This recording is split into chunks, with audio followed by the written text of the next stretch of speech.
आज वरळी डोममध्ये शिवसेनेची महत्त्वाची बैठक वर्धापन दिनाच्या कार्यक्रमानंतर बैठकीचं आयोजन आगामी निवडणुकांच्या पार्श्वभूमीवर बैठकीला महत्त्व।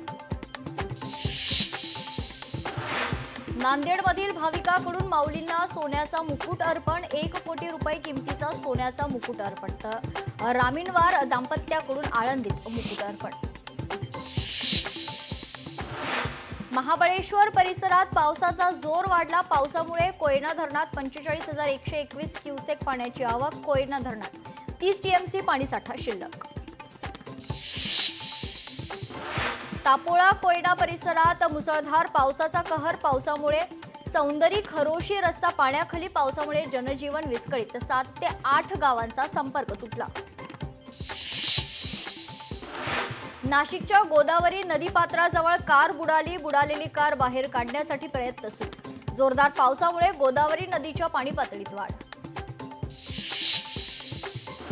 सातारा शहरात मुसळधार पाऊस। पावसामुळे शहरातील अनेक परिसरात पाणी साचलं।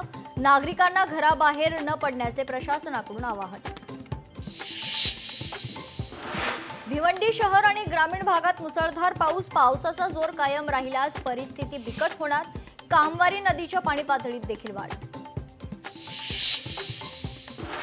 पैठण तालुक्यातील काही भागात मुसळधार पाऊस। जोरदार पावसामुळे शेतकरी सुखावले। काही ठिकाणी पेरणीला सुरुवात। तुळजापूर ड्रग्स तस्करी प्रकरणात सोलापुरातून आणखी एक आरोपी जाळ्यात। ड्रग्स तस्करी प्रकरणातील आरोपींची संख्या पोहोचली 38 वर। वसईतील नवघर पूर्व परिसरात मोठा स्फोट। औद्योगिक वसाहतीतील एका गाळ्यात स्फोट तर स्फोटात एक जण गंभीर जखमी।